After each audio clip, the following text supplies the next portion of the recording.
100% paradigm shift, and I 100% agree, man. It was a 180 paradigm shift on this, and because when I came in the military, it was direct pressure and pressure points and elevation and all this bullshit, and tourniquet's a last resort, because when you put that tourniquet on, they're going to lose that limb. And I didn't ask because I had medical people teaching me this. Right, yeah. It was institutional inertia. You know where that bullshit came from? Civil War.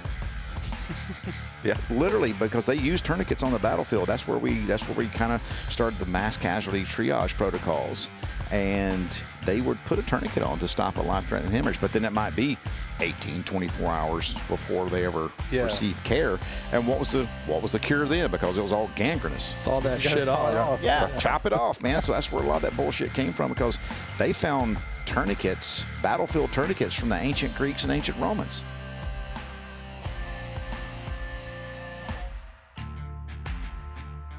All right, thanks for joining us today on the Big Text Podcast. We've got our buddy Kerry Davis from Dark Angel Medical. He's drove down. He's actually conducting a class this weekend, and if you're listening to this on down the road, this weekend means August 20th and 21st, so don't hit me up trying to get into this class. But he's come down to Conroe, Texas, been on the road all day yesterday. He's going to be teaching a pretty good, actually a sold-out class, yeah, right? Sold-out class, man. Pretty happy about that. Super excited about be able to bring you in and get our employees, for one, and our local populace some of the best medical training that's out there. Today in the studio, we've got Ike and Ian joining us. Say hi to those listening. Hello. Hi, listening people. There we go. But we like to have fun on the Big Text Podcast, and we like to get to know the person that we're talking to. Because, I mean, I've talked to you half a dozen times probably over the last few years. Yeah. Ike, Ian. We run into you every year at Symposium, if not before, when we're running around. So for those of our listeners that don't know you, let everybody know where you came from, how you got into this. I think you were in the military for a little bit. Mm-hmm. Let the audience know who Kerry Davis is. I'm a sick individual. I've been in the medical field for 30 years. It'll do something to your mind a little bit, that's for sure. I was born and raised in Mississippi, born in Natchez, raised around a little town called Hattiesburg, and around Hattiesburg. And then after high school, went to college for a little bit, and then went into the military, went in Air Force as a medic, and started I was in pre-med in college, and I wanted to be a doctor. I wanted to do medical stuff, and I wanted to do more because I was in the emergency room, and I said, I'll do a little bit more. So I volunteered for a special duty assignment up to what was then Pope Air Force Base. Now it's Pope Army Airfield at Fort Bragg, because basically we were just like a tenant base, inside Fort Bragg, doing all the air support for all the airborne guys and everything like that. And while I was up there, they trained us up to be more specially trained as far as medicine goes, trauma medicine, and we worked with a lot of the Army units. And so I got to go on to airborne school. I was like the fifth guy in my career field in Air Force to ever go through jump school, which was kind of cool. Nice. And had a good time doing that. Got deployed all over the world. We were gone like 200 days a year. Oh, wow. So, so if the 82nd went somewhere, there we went also. And so we deployed a lot, and then that ops tempo got a little bit rough, and I said, well, I think I'll do something else. So I'd always enjoyed teaching, and so I went and got assigned to officer training school at Maxwell Air Force Base in Montgomery, Alabama, and I was working down there as a paramedic, and decided, I think I'm going to separate from the active Air Force. And I separated from the active Air Force in 2001, right before everything kicked off, but I stayed in reserves, so I still got to be involved. And then I was going through nursing school at the same time. So got my nursing degree and started working directly in critical care and emergency stuff, emergency department, emergency room, whatever you want to call it, and did that for years. And I was like, man, people need to know this stuff. And that was kind of the big impetus. This is is what was a catalyst to push me to do this stuff was I had a lot of buddies, working night shift in the ER. They're like, hey, what do you do for this or what do you do for that? I'm like, don't y'all get any kind of medical training? Since y'all are like typically the first one on scene, they're like going, well, this is our version of CPR, like with a foot and then, and they're like, we don't touch them. We don't know what to do. And so I said, well, how about if I could probably write up some curriculum? So I started working on that in 2006. And then I started working with Magpul because I'd moved to Colorado in the meantime. Oh, yeah. Excuse me. And Magpul was literally right down the road. And so I started working with them. And then I got picked up at SIG in 2011. So that was like 2008, 2009, I started working with Magpul. And in 2011, I started this company around the same time. And my big thing was not only having products, because there's a lot of medical kit companies out there. I said, but I want to be like the complete service provider. Not only do I sell you a good product, but I can also teach you how to use it and other products too. And I always say I empower people with knowledge. That's our goal, is to empower people with knowledge, because the worst thing in the world is sitting there watching somebody that's injured and not knowing what to do. That's horrible. Standing like my daddy used to say, like a mule stared at a fresh hung gate, and it is, people are like, oh man, it's a 16-hour course. I'm like, yeah, but regret's going to last for the rest of your life. And if you could do something to help somebody, then, honestly, why the heck wouldn't you? Right. I mean, this is simple. This is easy. And I think that's a lot of things people come to medical training thinking, oh man, this is going to be some sort of freaking rocket surgery or something. And it's not. No, You've been through my class, man. Yeah, it's super simple. It's stuff you can apply, like take the class and immediately go apply it. Yeah. And if you needed to. And people have. I was down in Scottsdale a few years back at the Scottsdale Gun Club, and this guy, he texted me after class, and he's like, dude, I was literally 30 minutes outside of Scottsdale, and there was a wreck that happened. The car rolled over on its roof. Shit. And he was like, I literally did the whole assessment that we had just done in class. So he said, so at least it was fresh. Yeah, right. At least it was fresh. But it's just, I can't overemphasize for people to learn this kind of stuff, man. I don't care who you are, whatever background you got, Joe construction worker, Susie soccer mom, whatever the hell it is you do, it's relevant. I mean, this is not just something for a square range. This is not something that only tactical people do or anything like that. That's one of the things that kind of hacks me off, is people think, it's just for tactical. This is a tactical medicine. No, it's not. This is we call it everyday trauma care. Yeah. Because it's home is like the most dangerous place in the world. And how much time do we spend at home? A lot. And dude, hell, driving down here, holy sweet baby Jesus, man. It was, I was like, everybody wants to be Ricky Bobby around here, I want to go fast. That was the biggest culture shock, I think, when I moved here, was like the driving. 45, it's like Mad Max. There's no rules and you just drive. It's like super aggressive, and people driving like dingleberries, there's going to be a traffic accident. You're going to see it. And I think it's so freaking relevant, because how long is it going to take EMS to get there? So that's kind of what drove me to do this, and I love doing this. I think there's something that was, pursue your passion. As I was listening to a podcast the other day, and this guy's like, if you pursue your passion, then it's easy, because there's a lot of people out there that literally hate what they do, and I feel sorry for them. I really do, because I've been able to parlay this into something that helps me make a living, and it helps me keep people living. Because there's nothing better than making a living, keeping people living. That's pretty rad. Yeah. And I'm a freaking nerd anyway, so I love seeing the light bulb, pop off when people are in class. So it kind of jazzes me up a little bit. Yeah. No, that they say if you love what you do, you never work a day in your life. It's like kind of working at big techs. No, right? Like, I love what I do. My wife's like, "Are you going in today?" Hell yeah, I'm going in today. Kids are back in school. I'm going to work later. I get to hang out with people I enjoy hanging out with, and I provide a good service and have a good time doing it. So yeah, y'all are lucky too, and it's it is. I mean, there is work involved. I mean, like, driving down 14 hours. Whoa, that's work, man. I don't care who you are, but you got to look at the end game. You got to look at the payoff is people are getting knowledge, man. That previously wouldn't have had the knowledge. I mean, like you signed up a bunch of folks from the shoppy, and it's like, because you're like, man, we're firearms testing. We're on the range with people. What if somebody's in the shop? Somebody ends up. Yeah, I mean, even at the warehouse. I mean, we've had small injuries, nothing major. Yeah. I mean, you never know. It's an occupational hazard, and the more those of us in the firearms industry, when we're around them, it's gonna happen. It's not a matter of if; it's just a matter of when. It's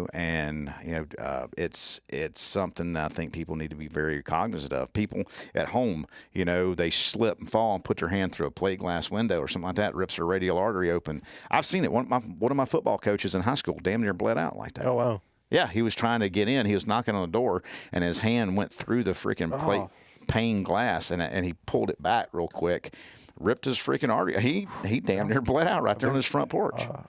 NAR, I think, shared a photo on their Instagram the other night of a dude who had sliced his wrist when he was washing dishes. Yeah. And the blood trail, I mean, like, absolutely. there was just blood everywhere, and that's just washing dishes, at home. And people don't think, well, I'm home. This is my safe haven. This is your bubble. Yeah. I mean, does anybody have stairs in your house? If so, you miss that last stair. It's a Lulu, man. With kids and dogs. Yeah. There's a coffee stain on the wall of our townhouse from where I literally flew sideways with a cup of coffee because I stepped on a toy, and I was like, oh, this is not good. Yeah. I had to do some sheetrock repair at my old house up near Boulder when I lived up there because I tripped coming down the stairs and put my forehead into the sheetrock, and there was like a big head-shaped divot in the sheetrock, Good thing there wasn't a stud there. Thank God, yeah. Yeah, I mean, it'd have been a lot worse, but home is dangerous. And if you have cats are always trying to kill you. Yeah. So, that's I mean, for sure. that's a fact. Or kids, Or kids, Legos. Skateboards. Or like my dog, he'll sit right behind you if you're up doing whatever. My wife was at the sink the other day, and she was putting up a picture, and she had the stepladder there, and she didn't look down, and Ranger, 110-pound German Shepherd, comes and plops himself at the base of the ladder, and or the step stool, and she's coming down, she's like going backwards, and I was like, it happens, man. Oh, yeah. Freak accidents happen all the time. Of all the, I mean, there's all the stats for like gun use and, that type of stuff that shows that it's not as rare as we think it is. But there's very rarely you go through, a couple weeks where you don't drive by a wreck. Absolutely. That somebody might need help. Or, like you said, at-home injury. So first aid is definitely up there should be top of the tier, whether you're carrying or you're not. I say that. I say that all the time. Even if you don't carry, you need medical training, because they did a study, the Hartford Consensus, I think it was when they were doing the Stop the Bleed campaign stuff. Oh, yeah. And they estimated that like 33,000 Americans a year die from hemorrhage that could have been treated. Now there's like another 30,000 more that you can't treat if it's in this box. You can't tourniquet that off. Yeah. But what are some things you can't tourniquet? The taint. You cannot tourniquet, but you can pack it. You can't tourniquet the taint, but you can pack it. Yeah, I knew exactly where you're going with that. The gooch, the grundle, the taint, whatever you want to call it, the nether regions. But yeah, it's the thing, man, is that people don't realize. They're like, when you give them those numbers, you're like, this is not a number I'm just pulling out of my butt, man. This is like a real deal number. They did studies on this. People way more educated than me. I'm like, that's scary. 33,000 people a year. We don't have that many firearms deaths, and if you look at the majority of firearms deaths, they're suicides. So I mean, looking at the numbers, I was like, it's way more dangerous. Just everyday life. Yeah. Everyday life is way more dangerous. Do you know how effective the Stop the Bleed campaign has been since they've started that? How many people went through? Man, I wish I had looked at that before we came on the podcast. I don't know how effective theirs has been. I know since we've been doing this, I've gotten reports of over 155 people just from our program. But I can't imagine, Stop the Bleed's a big force multiplier all over the United States. Even if there's 200,000 people and there's a 10% save rate, that's a lot of folks. So you're seeing AEDs and like Stop the Bleed kits all over the place now. Yeah. That's that was their goal, was, just like the hands-only CPR, is to create a layperson bleeding control program, and that's where the Stop the Bleed stuff came out. Yeah. So that's why I do like seeing AEDs and bleeding control kits there. So it's super important. I don't know the numbers, but I'll look that up. I should have asked you that prior to That's okay, dude. That's okay. prior to the podcast. Yeah. But you have 150 people. Over 150 people, walking around with another birthday. Nice. That's pretty cool. That's got to be a good feeling, dude. Like, know that you directly contributed to that. It really is. It's like a redneck from Route 2 Seminary, Mississippi. And I came up with this idea. I was like, I want to do this to make people's lives better, and to know. And we had a dude that didn't even come to one of our classes. Because he couldn't. Just because of his work and everything like that. And so he watched some of the online training videos I have on our website, the free videos, and he bought a kit, and he and his buddy and his girlfriend were out in California up in the mountains four-wheeling or off-roading, and the truck rolled, and it crushed his buddy's arm, and he had a open fracture, arteries spraying blood everywhere, and he grabbed the kit, tourniqueted the guy off. It was like 4 hours before EMS got there, and they're like, bro, he'd have been dead. Yeah. So just even that remote learning like that is huge. The in-person, I love doing in-person because you get more interpersonal experience, obviously, but there's a way to do it, and it's, knowing that somebody has another birthday. The very first one we got, I'll never forget this one. You always remember your first one, right? And it was December of 2012. And this Marine wrote in, and he said, my mom got me one of your kits before I deployed to Afghanistan. I thought it was kind of a lame or funny, odd going away gift until I used it last week to save my best friend's life. How freaking cool is that? That's legit. Yeah. I was like, I still get a little verklempt, talking about that, because I read that and I just started freaking bawling, and I was like, man, if I don't sell another freaking kit the rest of my life. Yeah, worth it. Worth it. Yeah. One person right there is walking around another birthday because of that. So it was pretty cool. Yeah. Yeah. So that's what keeps me going, man. That's what keeps me going, because I love what I do. So the classes came before the kit, correct? The curriculum did. Yeah, the curriculum did. But I started selling the products, and then we launched our training about 6 months later. Because our goal was to not only have the product, but then the kits. I'd already had the curriculum and had the idea for the kits. And then it took me a long time to get all I almost did get insurance, because of, oh my God, it's first aid kit. Yeah. What sorcery is this? And, and it was, and so that finally came to market. But our goal was to do the training along with the product. So, yeah, but I started writing the curriculum in 2006. And we constantly update it all the time, just because everything changes. Medical, just like, firearms industry, how many times have they changed the CPR guidelines in the last 10 years? 100%, man. Back and forth and back. Look at military TTPs over the last, 20 years. Because when we went into GWAT, oh, yeah. They were like, well, we've done it this way forever, well, we better make some adjustments, So that's kind of a big deal. If the only thing good that came out of that 20 years, it's the advancement in tactical medical. 100% paradigm shift, and I 100% agree, man. It was a 180 paradigm shift on this, and because when I came in the military, it was direct pressure and pressure points and elevation and all this bullshit, and tourniquet's a last resort, because when you put that tourniquet on, they're going to lose that limb. And I didn't ask, because I had medical people teaching me this. Right, yeah. It was institutional inertia. You know where that bullshit came from? Civil War. Yeah, literally, because they used tourniquets on the battlefield. That's where we kind of started the mass casualty triage protocols, and they would put a tourniquet on to stop a life-threatening hemorrhage. But then it might be 18, 24 hours before they ever receive care.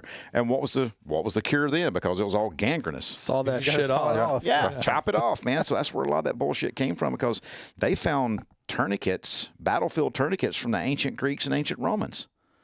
Back in, thousands of years ago. And then we've been using tourniquets in operating rooms, since like the 1800s. That is documented. And so if anybody's had knee replacement surgery, had a tourniquet. If you've had any kind of extremity surgery. Never watch one of those surgeries on YouTube. Holy Jesus, dude. My dad got double knee replacement last couple of years. And I was like, I'm going to see what, that was aggressive. Bro, it's barbaric. Yeah. I mean, when you see an orthopedic surgeon, it looks like a freaking Nebraska linebacker with muck boots on, wheeling in a sterilized Craftsman toolbox. Yeah. You're like, I'm pretty sure shit just got real. My knee's starting to hurt already. Dude, dude, if you ever need, don't. I'm good. It's fucked. I mean, it's bad. Bone chips, and they break out the big power drills. Oh, and shit. Dude, I mean, like my buddy's wife broke her femur on a base jump that went bad out in Colorado, and they had to put a big nail in her femur, and it's like a big freaking metal rod, and they have to just get a big it's like a big masonry bit. It's like a big long drill down. And then they just hammered that freaking nail in the inner portion of the femur. Full medieval with it. Dude, it is. It's barbaric. But yeah, that's the reason I'm like, yeah, we don't have any of that in our kids. No, none of that in our kids. There's been a drastic change though in I came through basic training in 2000, and 2000 it was still tourniquet last resort. 2003 first deployment. All of a sudden, halfway through there, they're like, "Here, stick this in your pocket. It's a tourniquet." Well, let's put them on. Yeah. And that was a whole shift there. 2003, 2004, that started coming in. Then TCCC. Yeah. I think TCCC started around 2004-ish. Yeah. And, that was as a result of all the crap that went down in Somalia, Black Hawk Down. That was kind of like, that started that.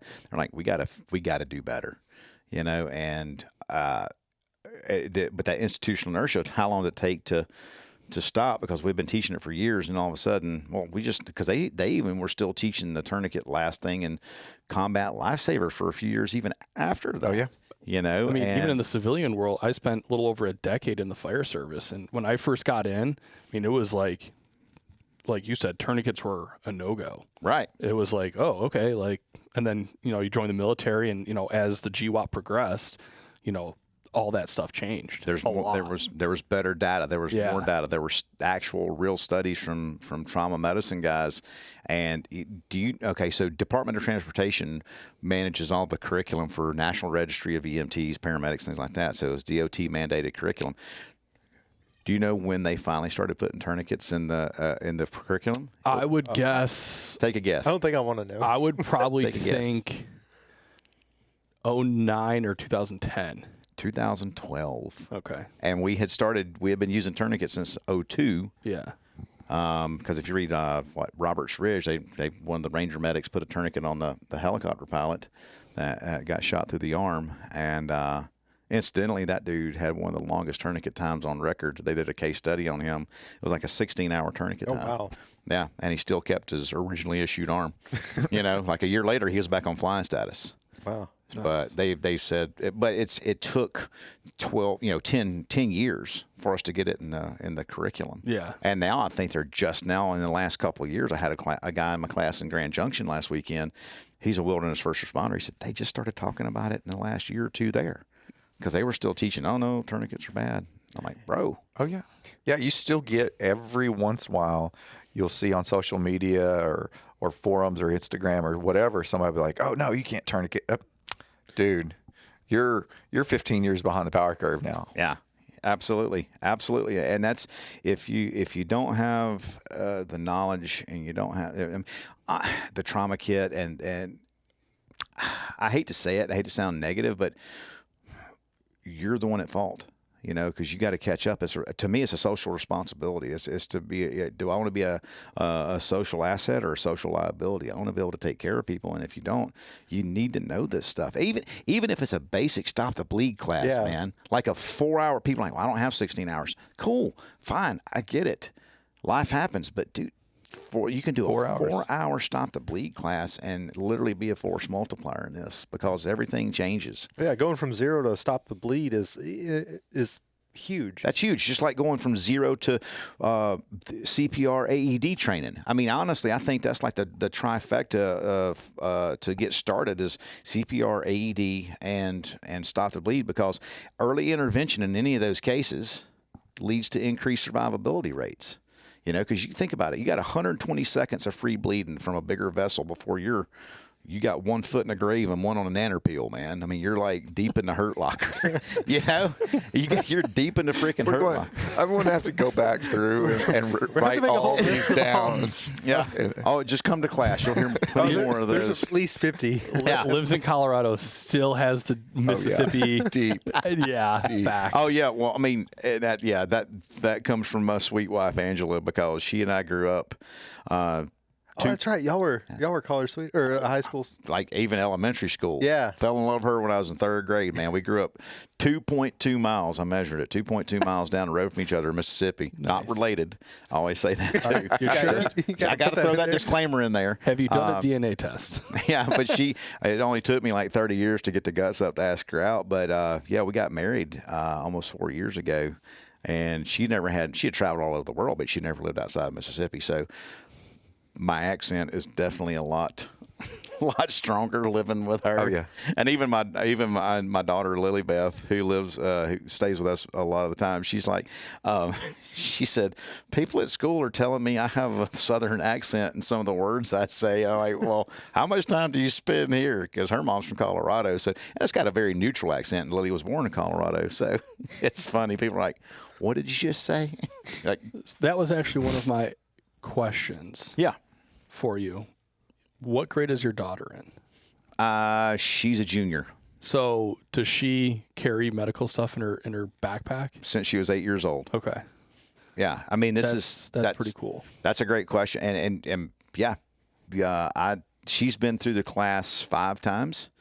I think she was in a class she was with me when y'all went in Katy, wasn't it?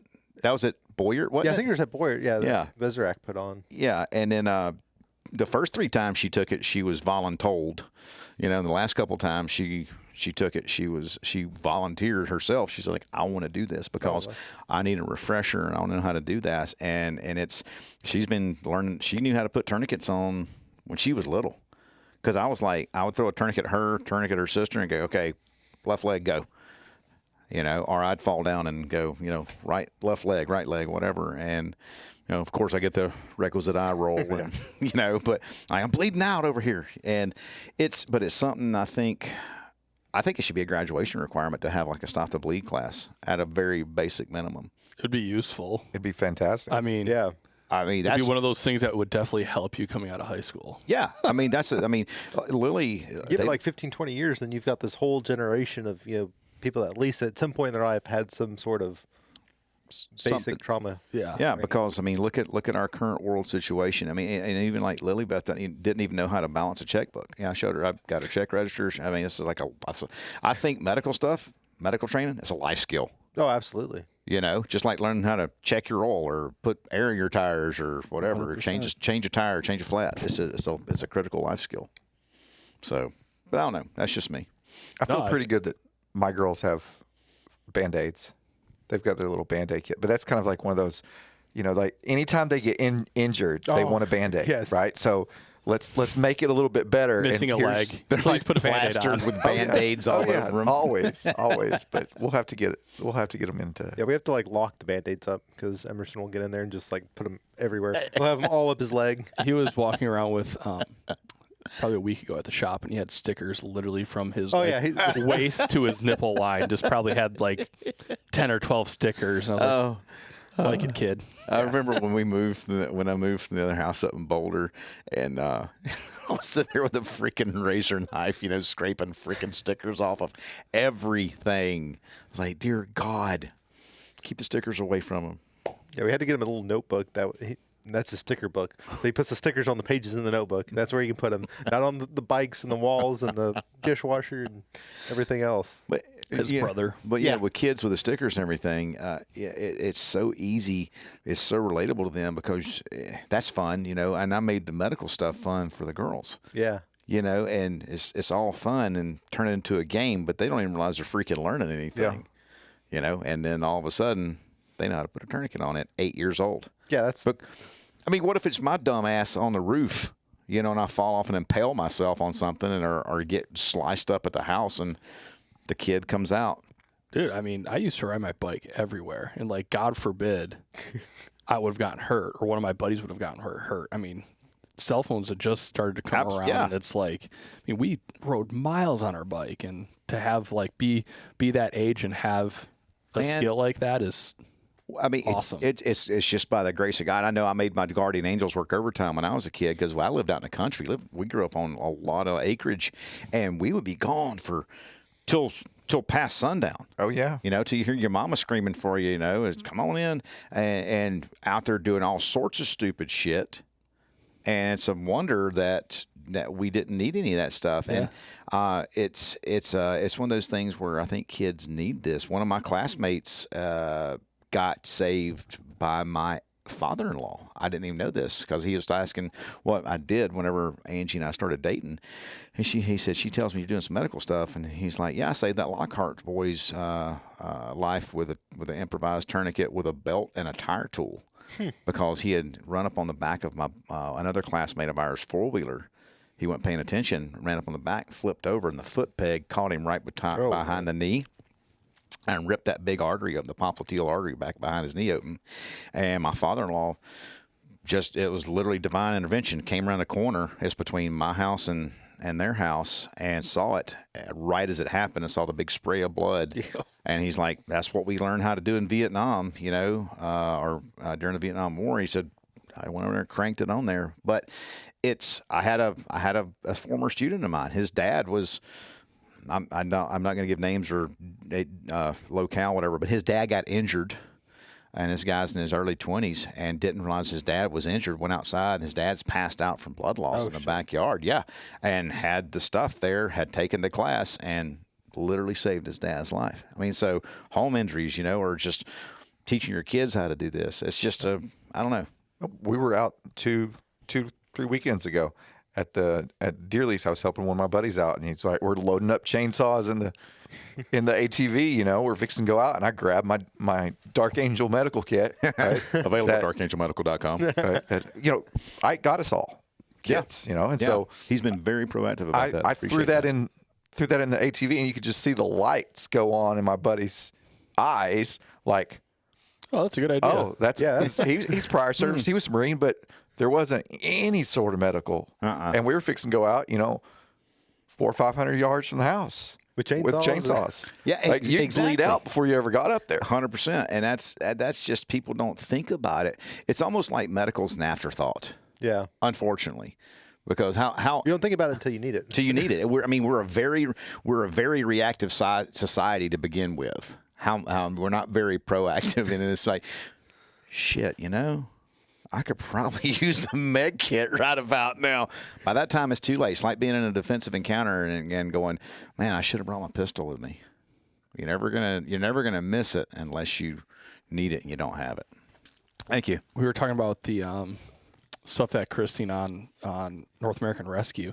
I'm sure you saw it. That dude, it was in where was it, Mexico? They got stabbed in the neck. Oh, dude.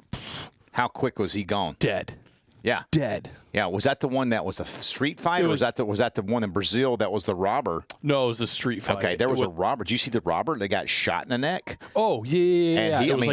And he bled out in the turnstile door. Dude, yeah. Blood everywhere. Everywhere. It was like a bath. And then the dude that got stabbed in the neck, little 3-inch blade, man. People don't realize that though. No. You could take a box cutter and do the same thing. Yeah. You're fucked. He was literally a dead man walking. Yeah. When I watched that video, it's disturbing. Oh, yeah. I mean, you could have been on an operating table and not survived that. Yeah. I mean, that's... You had to have a surgeon working super fast. Yeah. It's terrifying when I show videos and stuff like that of people in class are like, well, that was kind of graphic. I'm like, yeah, life's graphic, bro. Yeah. Just welcome to Earth. Newsflash. Yeah. You know, we don't all live in a freaking bubble. And I'd rather you see it in my class.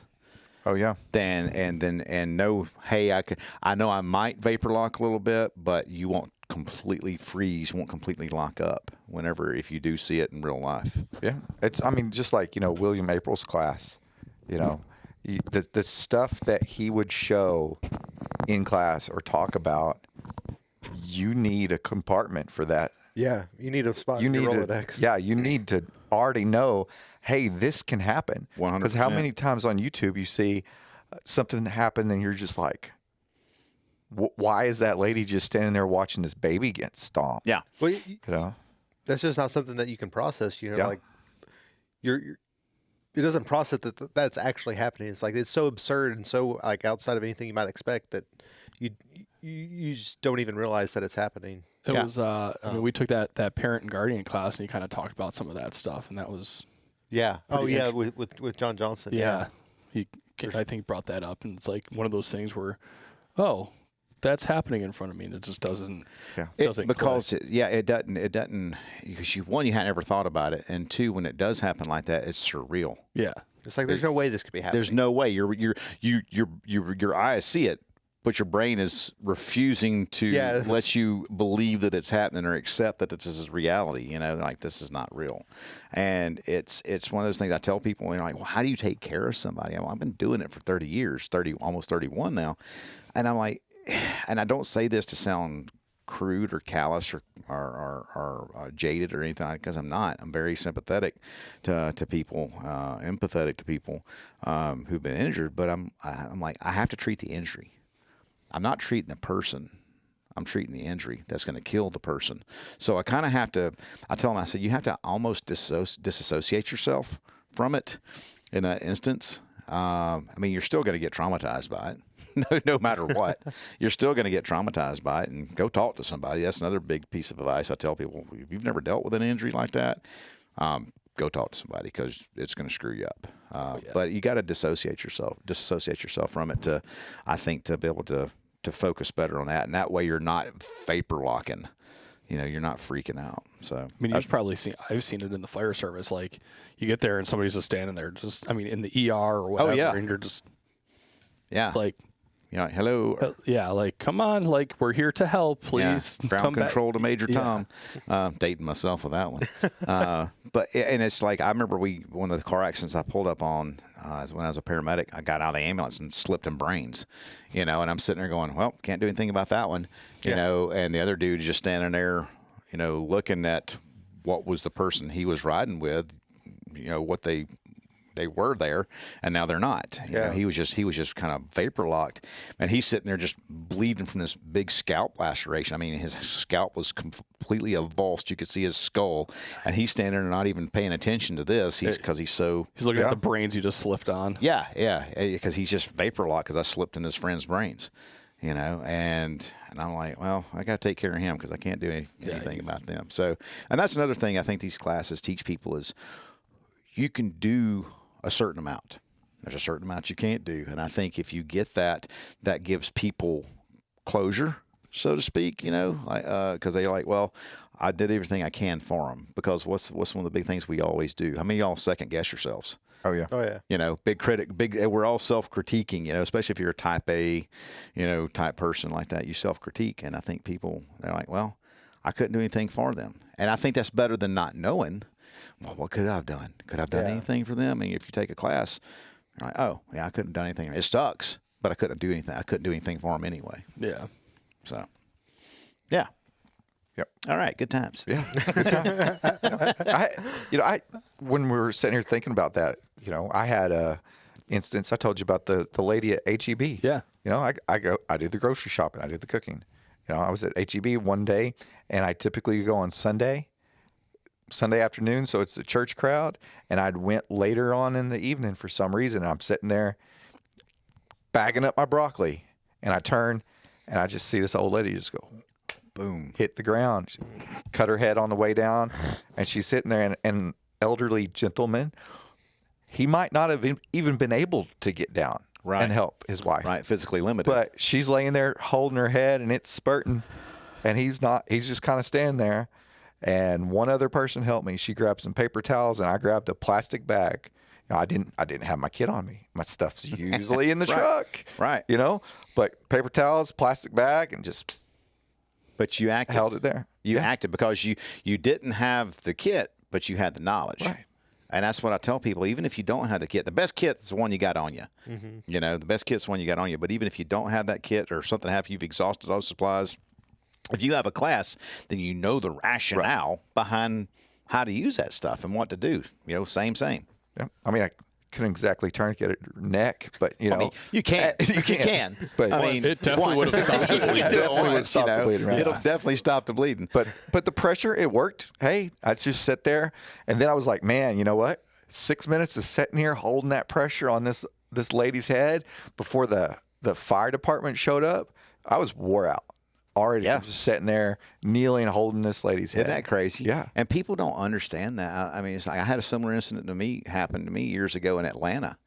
I was coming back home from a class. I was flying back home. It was like a Sunday evening. I still have my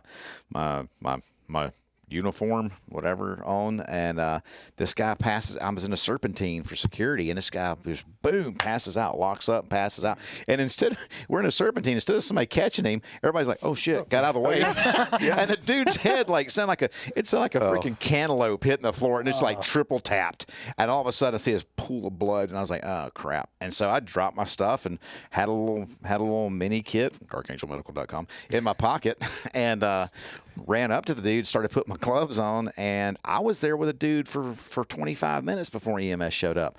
And Hartsville's got like 5 EMS stations on the perimeter road. It's like a 20-mile perimeter, but every one of them were actively involved in other calls. So I was reassessing, and that's what I tell people. I'm like, look, man, that brings me to a good point. You're your own first responder. You're 911. I've got a T-shirt that says "Expect a self-rescue." And I mean, oh yeah, it's true. Dude, that's 100% true. I mean, if there was a shooting happening and right in front of you, and you got your concealed carry piece, how far away are cops? If a traumatic accident happens in front of you, and you have your med kit, how far away is the ambulance? Oh yeah. Look at average response times. Or if 911 is overwhelmed, or in case of social unrest, what if it doesn't even exist? I live out in a county. I live out in El Paso County in Colorado, and county roads aren't that great in the wintertime. So response times can be extremely delayed. What about the flooding down here? I live in a brand new neighborhood, and I don't even have cell phone service. Right. That's terrifying. Yeah, it's terrifying. I mean, very. And what happened with all the flooding down here years ago? Yeah. Or ice. When the ice Mageddon happened. We were done. Yeah. Yeah. Oh yeah.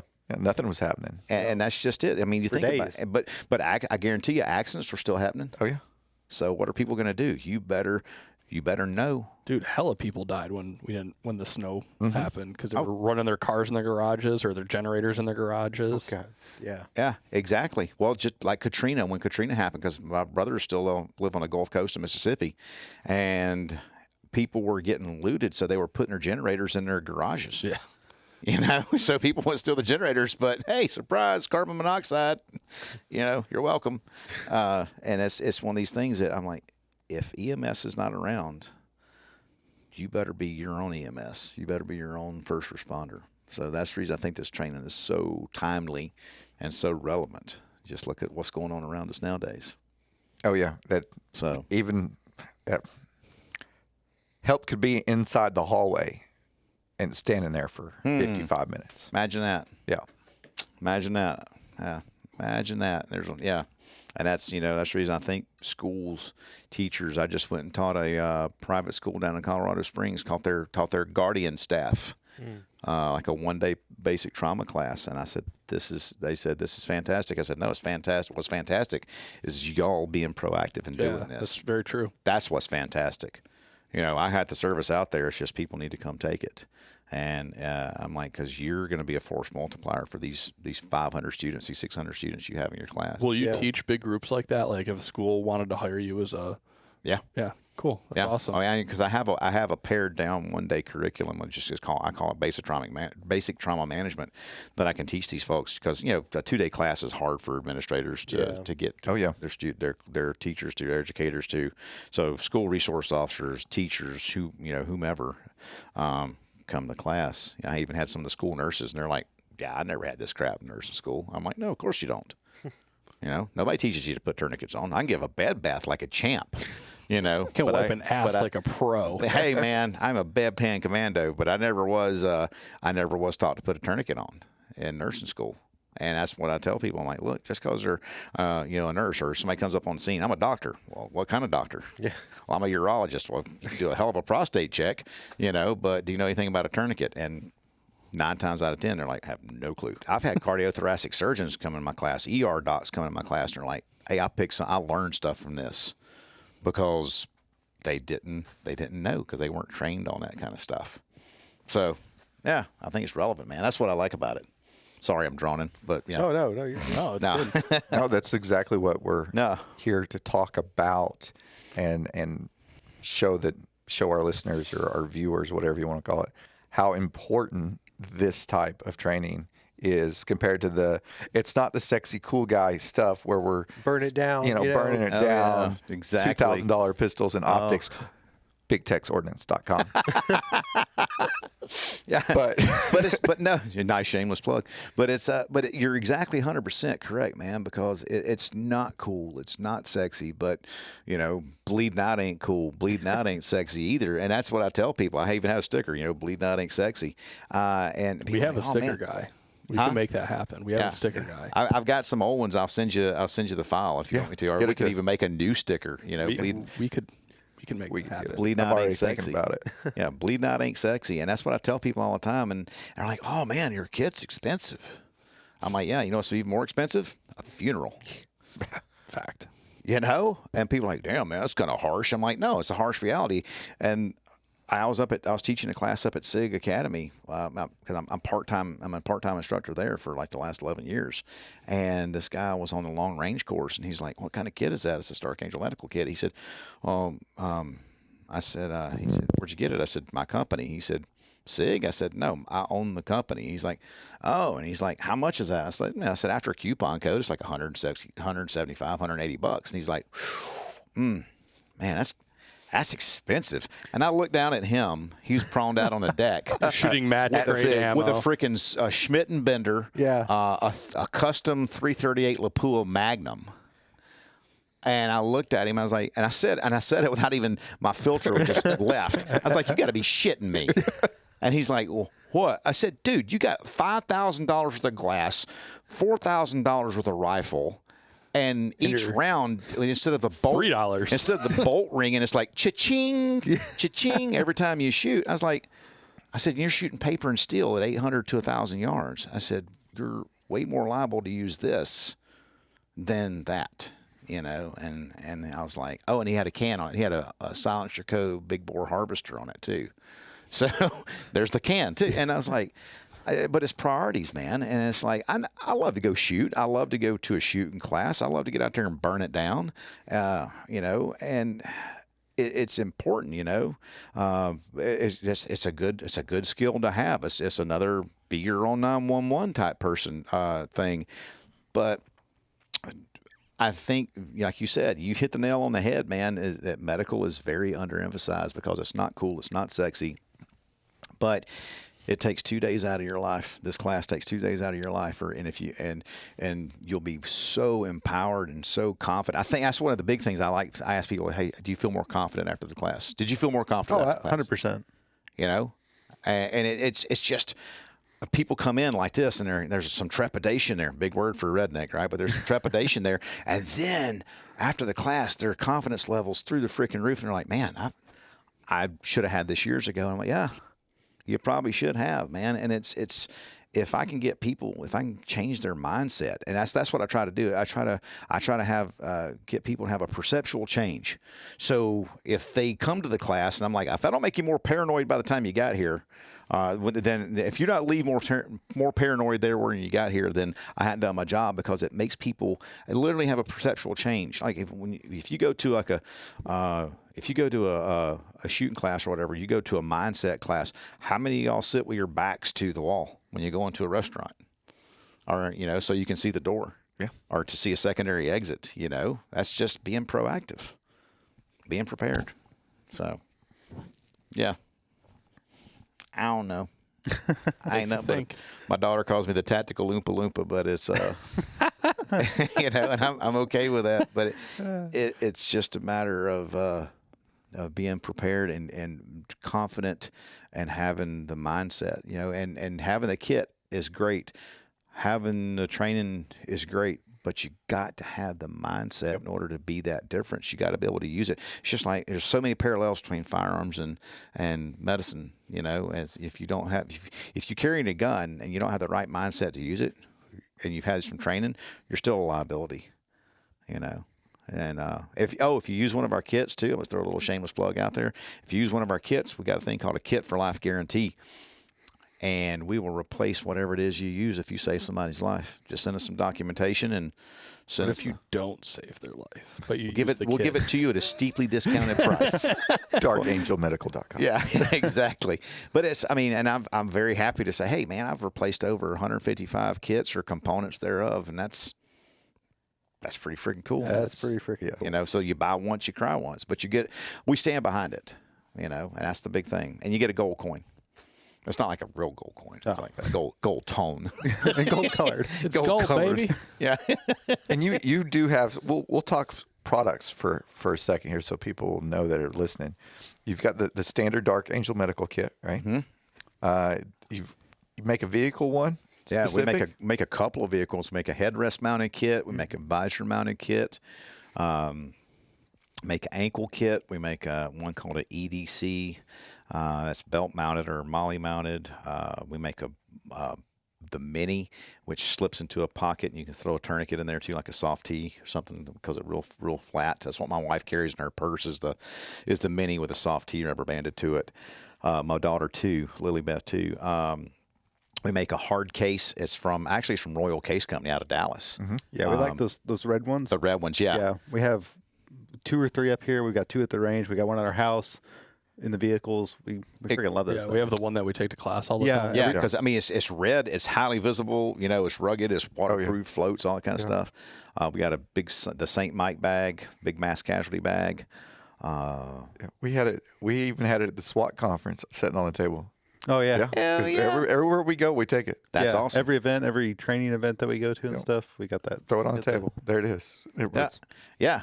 And that's the thing. People are like, you got a lot of kits. I'm like, well, there's a lot of different things people do. It's like I say, whatever your mission is, we got a kit to fit it. And the ouch pouch, we like the ouch pouch too. The ouch pouch, yeah. Oh, and those are finally coming back into stock soon. Thankfully. We keep those in all the vehicles, and we use them. Like, you need a Band-Aid or like little, whatever. You've always, we use those quite a bit. I use my ouch pouch. That's our boo-boo kit. Yeah. For those of you who don't know. Yeah, that's our ouch. That's our little boo-boo kit.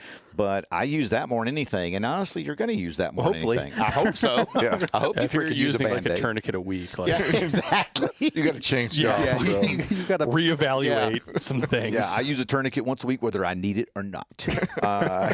But it's we got a lot of different kits. And then our new spear kit, our new little low profile kit. Did I show you all that at Symposium last year? That was one of the prototypes. Oh, I think so, yeah. That little low profile one? Yeah. I'd worked on that thing for like 5 years, prototype after prototype. I'd wear it for a few months and then say, okay, we need to do this. But yeah, we got a lot of different kits, and I'm proud of that. Very proud of that. Is a paper cut still considered a paper cut if you're like missing an arm? Like if you I asked the guys at the warehouse the other day, if you were to get like such a severe paper cut and your arm was hanging off, is that still considered a paper cut? Still considered a paper cut. Yeah. Has anybody ever had a cardboard cut? They suck. Oh, yeah. Those are horrible, man. That's the thing that happens in the warehouse the most. That's like okay, paper cut's like a scalpel. A cardboard cuts like a machete or something. Yeah, it's like blunt force trauma. Yeah. Have you seen any issues, whether it be due to COVID-19 supplies or recent events? How has that impacted your supply chain? Our supply chain has been greatly impacted by the conflict over there in the Ukraine right now. COVID, actually, we didn't really see a drop in supply chain. We saw it initially, but then everything kind of picked back up as restrictions were lifted and all this kind of stuff. But what hurt us was the training, because nobody wanted to do in-person learning. So we lost over 80% of our classes that year, which sucked. But since this stuff in the Ukraine's kicked off, it's been, man, we've been going through hell in half of Georgia to get freaking tourniquets, and we're direct with these guys, like we were talking before the podcast. We're direct with these guys: chest seals, hemostatics, pressure bandages, and then we're trying to steal from Peter to pay Paul, to go from somewhere, go to RSR or whatever, and then you grab one and you're like, well, I'm paying $8 more for it.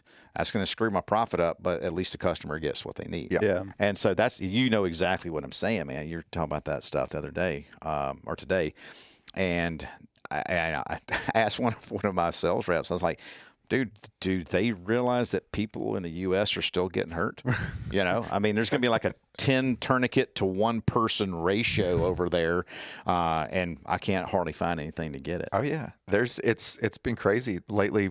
I've had more people message customer service or Facebook, and they're like, "Hey, when you getting, cats back in?" I'm like, "What is there? Are we out? Is there a demand?" And then I go look, and everywhere's out. I'm like, "Oh crap, what's going on?" Yeah. And then that's what, that you told me today.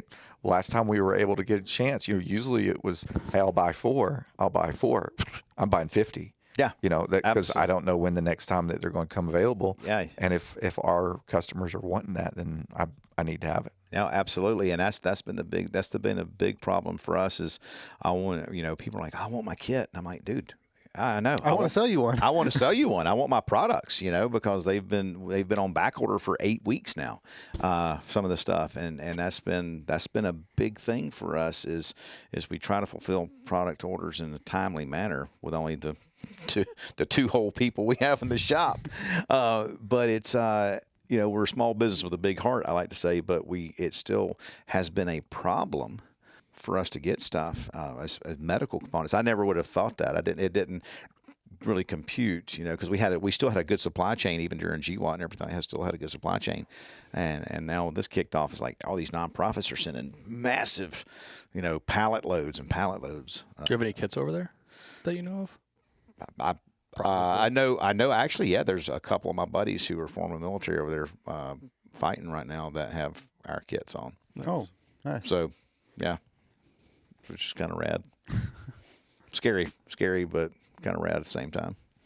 But yeah, nice. It's been a problem. But I think they've ramped up production. Like my buddy at North American said, they were selling like 80,000 tourniquets a week. Holy shit, that's insane. And they were still backlogged. Yeah. Well, the big thing is a lot of people knock that shit off. Like, how many fake tourniquet companies? Did you see the NAR put a post out? Did y'all see that one? No. It was a huge box of tourniquets showed up to Ukraine, and it was cats, and they were like just ripping them. They were just breaking the windlasses. And so you got to be careful where you buy them from, because God forbid. I get mine. I know if I get mine, I get them from direct from the manufacturer or someone who is direct with North American. Like say if Boundtree Medical had, 150 tourniquets, and I'm like, give me those. I know they get them directly from North American Rescue, who gets them from Composite Resources. You're not buying off of eBay or Alibaba. Dude, don't go to wish.com, because you're going to wish you had a tourniquet that really works. Amazon. You can't guarantee that it's coming from who it's coming from. Dude, you hit the nail on the head, because they third-party source everything. Yeah.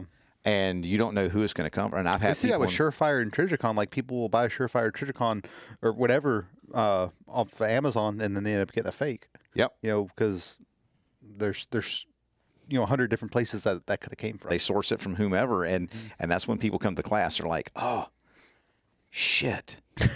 I bought like a bunch of fake tourniquets because they thought they were getting a real deal. And and I showed them the difference between the real ones and the fake ones, you know. And, well, if you're paying $7 for a cat, it's probably too good to be true. Like, yeah, and that's it, man. Don't third party source your stuff out. If you come to darkangelmedical.com, you'll get stuff. I mean, you're going to get it from us because we get it direct from the manufacturer. We're not sourcing anything else from anybody else. So you got to be true to yourself. That's why I tell people, you know, well, why don't you carry some of those gun show lead round nose reloads, you know, for your defensive carry ammo, you know, sandwich baggies, the Ziploc baggie, yeah, spicy. You never know what you're gonna get. You never know what you're gonna get. Either like a box it's either of chocolates. a squid. Yeah, it's either gonna be a squid or an like absolute fucking cannon round. Yeah, it's gonna be a triple charge or nothing. Yeah. So yeah, it's affected us, but thankfully, I think we're kind of starting to see things level off as a increased production. So hopefully it'll. Well, and then now you've got also all those militaries over there that are ramping up their supply with everything. Yeah. You know, we were talking to somebody the other day that was, you know, a certain company. I don't know if I can say the name of the company, but it's supplying got a contract with the German army to supply them with night vision.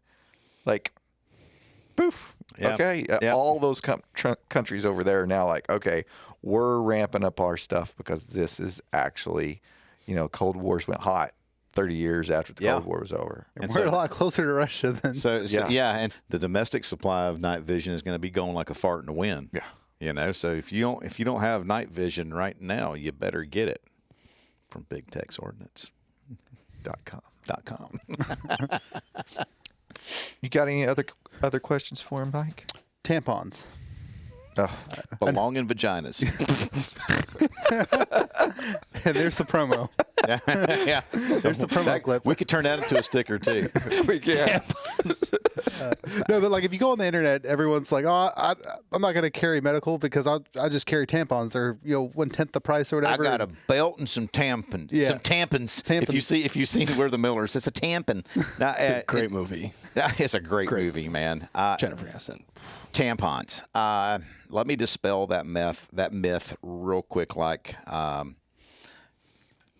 if you're carrying tampons as a primary means for hemorrhage control from a traumatic injury, you're wrong.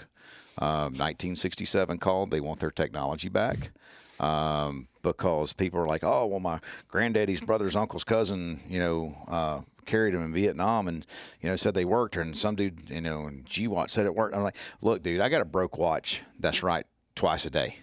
Anecdotal stuff is anecdotal stuff. It's not clinical data. It's not scientific data. A blind squirrel gets a nut every now and then, right? But if you're looking at a three-dimensional large volume bleed, a three-dimensional wound with a large cavitation, large volume bleed, a tampon is designed to do two things: soak up blood and keep it from coming to the surface, right?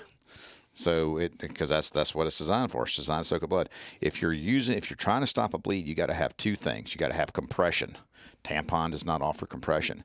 The compression slows the blood. So if you've got a hemostatic agent in that gauze, the hemostatic agent works along with the body's could work with or outside of the body's own natural clotting capabilities to create a clot.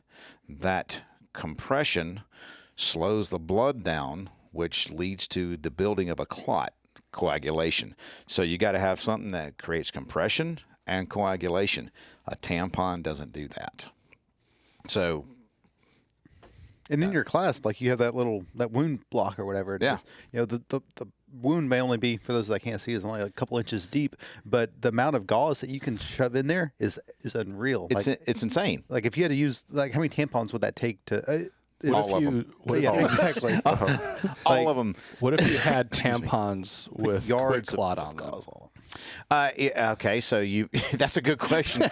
But so you could help with some coagulation, but it would probably get flushed out, just like the old granular hemostat, the old granular quick clot. Yeah. It had the properties there, but it would get washed out of the wound because you didn't have the compression there to slow the bleed down to let the clotting begin. Actually, take place. To actually take place. And that's what I tell people. You got to have you got to have compression, which leads to coagulation. And a tampon doesn't do either of those. It just soaks up blood.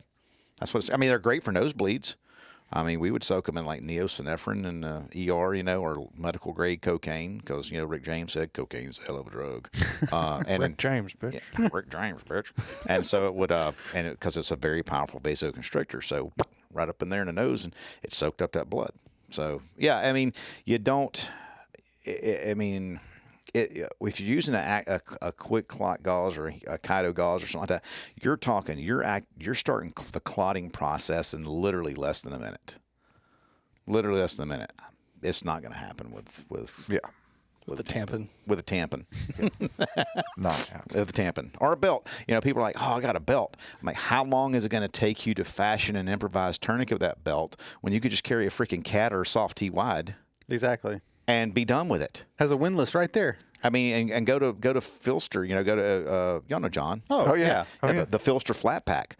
Dude, yeah. that's one of the best things for the freaking soft tee because it folds down nice and flat. A shameless plug for you, John. Love you, brother. Hey, the only person that sells more Filster is Filster. Yeah. In Big Tex. Hey, there you go. See, Yeah. and that I show people the flat pack in class all the freaking time. It's a great product. Yeah, it's a great product. And I was like, I carry one, and it's like right there. Yeah. It's right there, and you don't have to worry about, what do I do with my belt, And But a lot of big misconceptions, people just think like a belt's tight enough they can just cinch it down. You've got to have a windlass. 100% mechanical advantage, man. And that was like Dr. John Craig did a study on improvised tourniquets. Pretty much like 100%, it was like 99.8. I said, well, we'll just say 100% of the tourniquets, of the improvised tourniquets without mechanical advantage, failed to achieve arterial occlusion. Whereas like 68% of the improvised tourniquets with improvised or with a windlass, improvised tourniquet with a windlass or mechanical advantage succeeded. So yeah, well, it's a 32% success rate. I said, well, I'll take 30, Over over big fat nothing, big fat goose egg any day.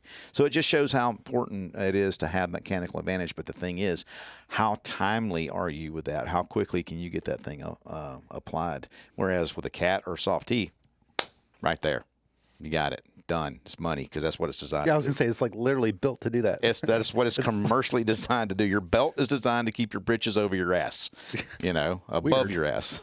Learn something new every day. There you go. Yeah. And I got one more here before we wrap it up. And this is one thing that I've saw on social media recently is people talking about needle chest decompression.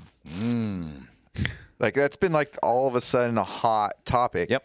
And I'm going to bring up what my thoughts were on it back, when my last deployment, 2009, like that was like one of those things, dude, like I'll have a bird here before anything. Like, don't even worry about doing something like that. So what are your thoughts on that? TCCC is like, basically it's like if there's a defect in the chest or there, then it's going to get sealed and darted, or if they present with a tension pneumo, even if it's a closed pneumo that's just going to tension, dart it, but that's only for people who are trained to do it. That's not a layperson skill. Right. That's not an 11 Bravo skill, or a 0311. That's not something a grunt's going to do.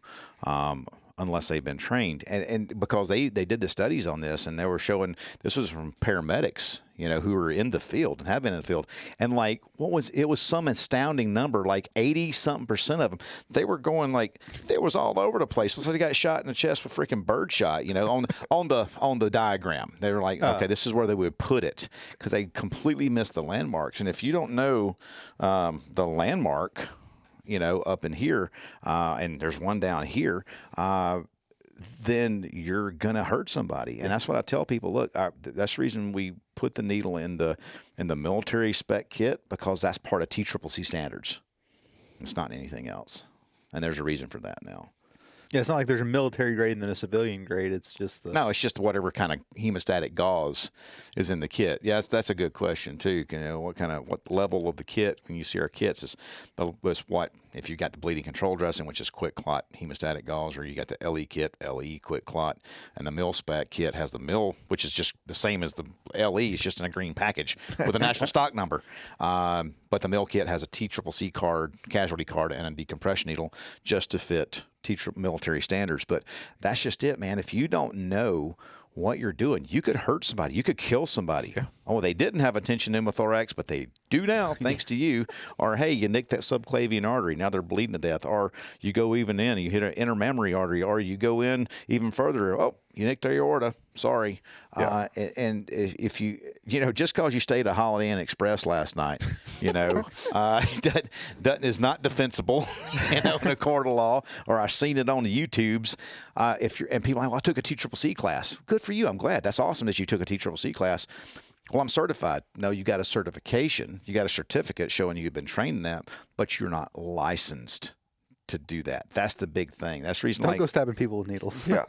Don't go stabbing people with needles, man. Like you said, by the time the bird gets there, it can take, depending on the level of collapse, it can take a long time. A long time for tension to build up. And even then, if there's bleeding in there, they're probably going to die from massive hemorrhage inside the box well before the air would build up. And even if they've got a hemopneumothorax, which is blood and air in the chest from trauma, the 14 gauge needle's not going to let all that blood out. That's why they need a chest tube to suck all that crap out. A big old farking chest tube like that.